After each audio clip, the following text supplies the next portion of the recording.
ప్రజాస్వామ్య దేశంలో ప్రజాస్వామ్య పద్ధతుల్లో అనేక చర్చలు ఉంటాయి, విమర్శలు కూడా ఉంటాయి. కానీ వ్యతిరేకంగా చిన్న మాట మాట్లాడిన ప్రతి ఒక్కరు అర్బన్ నక్సలైట్లు, యాంటీ నేషనల్స్, ఇప్పుడు దిమాగి నక్సల్స్ అంటే ఈ ప్రపంచ అతిపెద్ద ప్రజాస్వామ్యానికి అర్థం ఏముంటుంది? దాన్ని ఎటువైపు తీసుకెళ్తున్నారు వీళ్ళు? మీరు తీవ్రవాదం వైపు మీరు నడిపిస్తున్నారు. మీరే తీవ్రవాదుల్లా తయారు చేయాలని అనుకుంటున్నారా? అంటే నా ప్రశ్న అది. ఇప్పుడు జంగీ ఉద్యమం ఏంటి? అది తీవ్రవాద ఉద్యమం. మన పిల్లలు వాళ్ళు ఇప్పుడు వాళ్ళు ఉద్యమాన్ని కొనసాగిస్తామని చెప్తున్నారు. దీనికి ఏమర్థం? అంటే ఇప్పుడు వాళ్ళందరినీ మీరు దిమాగి నక్సల్స్ అని చెప్పి, లేకపోతే ఉపా చట్టం పెట్టి, లేదా యాంటీ నేషనల్ అని చెప్పి పెట్టి మీరు వాళ్ళని హింసిస్తారా? వాళ్ళని నిర్మూలిస్తారా? లేదు వాళ్ళ డిమాండ్లను పరిష్కరిస్తారా? నా పాయింట్ అది. ఇప్పుడు అందరికీ ఉద్యోగాలు కల్పించండి అన్నారు. కల్పించే బాధ్యత ప్రభుత్వానికి ఉండాలని చెప్పారు. అది ప్రైవేట్లోనైనా, పబ్లిక్ సెక్టర్లోనైనా, గవర్నమెంట్లోనైనా. అది మరి ఆలోచన తప్ప? అది తీవ్రవాద ఆలోచన. మరి అంటే అదేదో సామెత ఇప్పుడు చెప్పొచ్చు. అది అంటే బీజేపీ పార్టీలోకి ఎవరు వచ్చినా వాళ్ళు అవినీతి పరులు కాదు. అప్పటి వరకు వాళ్ళ మీద అవినీతి పరులని కేసులు ఉంటాయి. సిబిఐ కానీ, ఐటీ కానీ, ఈడీ కానీ. ఆ కేసులు ఏముండవు. కానీ అదే వేరే పార్టీలో ఉంటే అన్ని కేసులు వస్తాయి. ఇప్పుడు మరి జంజీ అంటున్నారు మీరు. మొన్న జార్ఖండ్లో పబ్లిక్ సర్వీస్ కమిషను పరీక్షల మీద కదా పెద్ద ఉద్యమం నడిపింది. అందులో ఏబీవీపీ కూడా ఉంది కదా. మరి ఇప్పుడు ప్రభుత్వం మీద ఒత్తిడి తెచ్చారు కదా. కానీ అది డబుల్ ఇంజిన్ సర్కార్ కాదు. అది జేఎంఎం కాంగ్రెస్ నడుపుతున్న సర్కారు. మరి మీరు అక్కడ పోరాటం చేశారు. ఏబీవీపీ చేసింది. మరి ఏబీవీపీ తీవ్రవాద సంస్థ? ఏబీవీపీ ఆలోచన దిమాగి నక్సల్స్ కింద వచ్చిందా?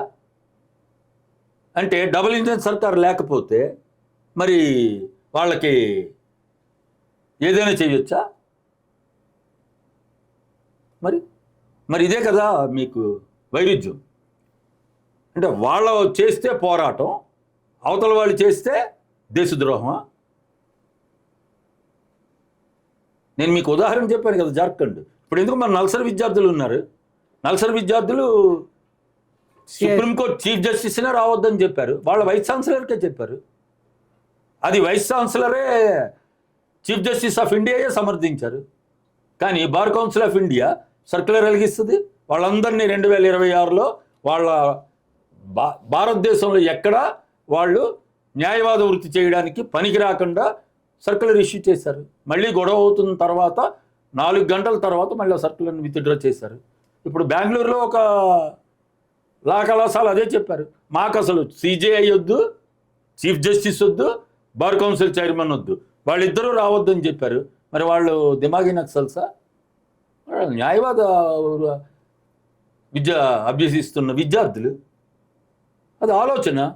ఎందుకనంటే ఆయన ఒక ఉద్యమాన్ని, అసలు కాక్రోచ్ అన్నది వచ్చిందే సిజేఐ నుండి కదా. తర్వాత ఆయనే చెప్పారు కదా, నా పదాన్ని, నా మాటల్ని వాళ్ళు వేరే అర్థంలో తీసుకున్నారని చెప్పి.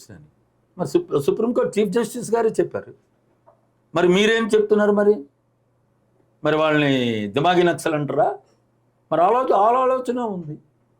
వాళ్ళ ఆలోచనలు ఏంటి? మరి తీవ్రవాదం. అది ఆకలేస్తే అన్నం పెట్టమని బిడ్డ తల్లిని అడిగితే బిడ్డ తీవ్రవాది అవుతాడా? లేదు, నేను చదువుకున్నాను, నాకు ఉద్యోగం ఇవ్వండి అని ప్రభుత్వాన్నో ఒక కంపెనీ ముందో ధర్నా చేస్తే ఆయన తీవ్రవాది అవుతారా? ఏంటి ఆలోచనలు? ఇది ఎవరు మాట్లాడుతున్నారు? 140 కోట్ల ప్రజానికానికి మేము అని చెప్పిన 13 ఏళ్ళు దగ్గర అవుతున్న ప్రధానమంత్రి, 12 ఏళ్ళు ముఖ్యమంత్రిగా ఉన్న మోడీ గారా? మరి ఇంత అనుభవం ఏం మాట్లాడుతున్నారు? అంటే మీరు మాట్లాడిన దానికి దేనికి అసలు అర్థం తెలుసా? నా చివరి అంశం అది. నేను అడుగుతుంది, అసలు తెలవకుండా మాట్లాడుతున్నారా? విషయం ఏంటంటే, భారత జాతిని ఉద్దేశించి స్వాతంత్ర దినోత్సవం రోజు మాట్లాడే స్పీచ్ని 13వసారి, మొదటిసారి కాదు, చాలా ప్రిపేర్డ్గా మాట్లాడతారు కదా. తెలియకుండా మాట్లాడి ఉంటారు ఆ పదాన్ని మీరు. నేనైతే అదే అనుకుంటున్నాను. తెలిస్తే ఆ పదం ఎలా వాడతారు? అంటే ఆలోచన చేయడం తప్ప, మరి సావర్కర్ తప్ప, నేను హిందుత్వ తప్ప ఒప్ప నేను వెళ్ళటంలే. ఆర్ఎస్ఎస్ సిద్ధాంతమే హిందుత్వ అని చెప్తారు కదా. మోడీ గారు కూడా ఆర్ఎస్ఎస్ ఒక ప్రపంచవ్యాప్తంగా ప్రసిద్ధి చెందిన పెద్ద ఆర్గనైజేషన్ అని చెప్తారు కదా. వాళ్ళ ఆలోచన ఏంటి? హిందుత్వ, హిందువులు ఉండాలి, అది ఓపెన్గా చెప్తున్నారు కదా. ముస్లింలు ఉండకూడదని.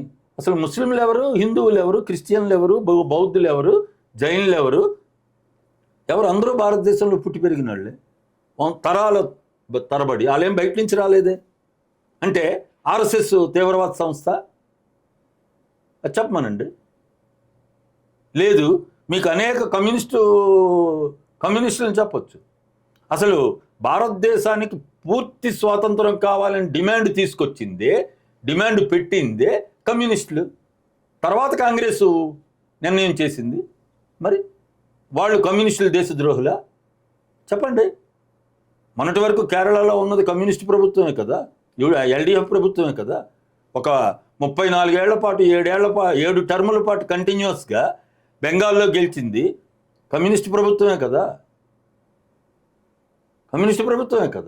5 సార్లు త్రిపురలో గెలిచింది కమ్యూనిస్ట్ ప్రభుత్వమే కదా. ఎవరైతే నాకెందుకు? ప్రజలు ఎన్నుకున్నారు. వాళ్ళు కమ్యూనిస్టా, క్యాపిటలిస్టా, జనతాయా? మరి ఇందిరాగాంధీని ఓడించారు. జనతా పార్టీ 70 ఏళ్ళు దేశమంతా వచ్చింది. ఇందిరాగాంధీ కూడా ఓడిపోయింది. కాంగ్రెస్ పార్టీ ఓడిపోయింది. జనతా పార్టీ వచ్చింది. వాళ్ళందరూ తీవ్రవాదులా? మరి అదే జనతా పార్టీ ఏర్పాటు చేసిన ప్రభుత్వంలో అసలు జనసంఘం రద్దు చేసి జనతా పార్టీలో చేరారు కదా. మరి ఇవన్నీ చరిత్ర తెలీదా మోడీ గారికి? తెలీదు అనుకోవాలి. మరి ఇలాంటి పదాలు వాడితే. ఎందుకంటే ఆయన ఒక ప్రధాని. అది కూడా ఎక్కడి నుంచి మాట్లాడుతున్నారో? ఎర్రకోటను ఉద్దేశించి. ఎవరిని ఉద్దేశించి? దేశ ప్రజలను ఉద్దేశించి. అది ప్రపంచమంతా లైవ్ వస్తుంది. ఎందుకంటే ఈయన విశ్వగురువు కదా. అటువంటప్పుడు ఎన్ని జాగ్రత్తలు తీసుకోవాలి? ఆయన వివరణ ఇవ్వాలి. నన్ను అడిగితే మనం కాదు చర్చ పెట్టవలసి. ప్రధానమంత్రి ప్రధానమంత్రి వివరణ ఇవ్వాలా? మోడీ గారు ఇవ్వాలి. ఎట్లా మాట్లాడుతున్నారు ఆయన? ప్రధానమంత్రి ఆయన. మీరు నేను ఏదైనా మాట్లాడవచ్చు. మీరు నేనే జాగ్రత్తగా ఉండాలి ప్రజలతో మాట్లాడుతున్నప్పుడు. మీరు ఇప్పుడు నన్ను ఇంటర్వ్యూ చేస్తున్నారు. నేను ఇష్టం వచ్చినట్టు మాట్లాడగలనా? ఓ పద్ధతిలో మాట్లాడాలి కదా. మరి ఆయన దేశ ప్రధాని. భారతదేశానికి ఆ గౌరవం ఉంది. భారతదేశ ప్రధానులకి విదేశీల్లో అంత గౌరవం ఉంది. ఇంకా మాట్లాడితే అనేక విషయాలు చెప్పచ్చు. భారతదేశం అంటే అసలు గౌరవానికి ప్రతీక, సూచిక అని చెప్తున్నాను. మరేంటిది? ఆయన ప్రధాని. ఆయన 3వ సారి గెలిచారు.